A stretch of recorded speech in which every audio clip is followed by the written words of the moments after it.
Well, hello again. This is Kyle Woodleaf at Redline Report, and I'm just back from the CHL Top Prospects game played in Windsor, Ontario.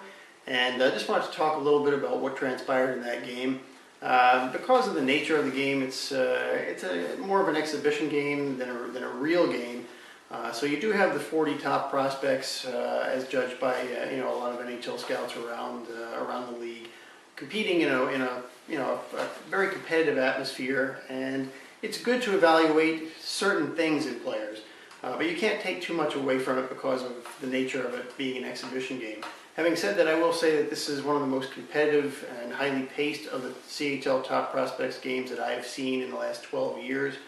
And there were a few players who stood out, mostly from the WHL. Mostly the positive surprises were a couple of Portland forwards. Brad Ross, who's a average-sized guy, but very chippy and a real prick to play against, a very aggressive little kid. He started a lot of little scrums after the whistle and was involved heavily in all the action around the net. And his own line mate for the Portland Winterhawks, Nino Niederreiter, probably had the best game of any player there. Was a dominant power forward, bullying his way to net, creating a lot of chances, showing soft hands for a big man. So the duo of Brad Ross and Nino Niederreiter from the Portland Winterhawks were two of the most impressive forwards there, along with Jeff Skinner from the Kitchener Rangers in the OHL. Skinner showed some really soft hands around the net, had a nice little deflection goal, competed really hard in the offensive end, did some nice things away from the puck as well. So I would say those three forwards are guys that actually helped themselves, even though it was more of an exhibition game type environment. Ross, Niederreiter, and Jeff Skinner up front. On the back end, again, it's more of a WHL type of show.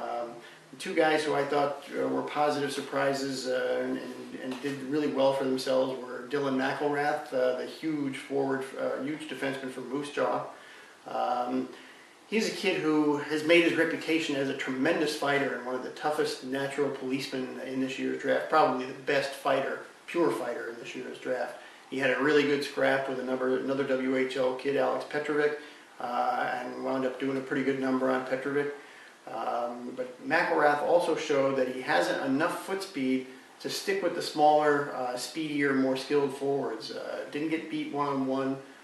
Was able to handle himself really well in his own end, and that's something that all of us as scouts were really looking to see, whether he could really compete at that level and really take care and handle the smaller, quicker, speedier forwards.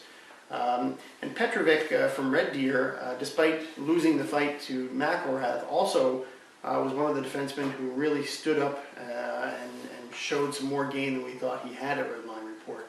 He's a very solid, steady, stay-at-home defenseman, but showed good physicality and showed much better foot speed and quickness than we previously thought. So Petrovic is a guy who's going to be moving up our draft lists a bit based on the Top Prospects game. And the final defenseman that I want to mention is just a rock-solid, steady, defensive, stay-at-home guy, Matt McKenzie from Calgary. So really the three guys that we're mentioning on the defensive side are all from the WHL.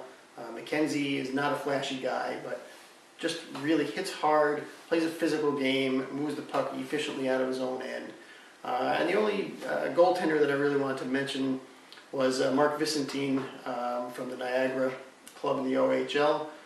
He had a shutout in his half of action. Didn't do anything spectacular, wasn't called on to make a lot of big saves, but was there every time he was needed and got the job done, got his shutout in his half of the game's work, and performed fairly admirably after a nervous start. So that's our wrap-up of the CHL Top Prospects game, and we will see you again next week.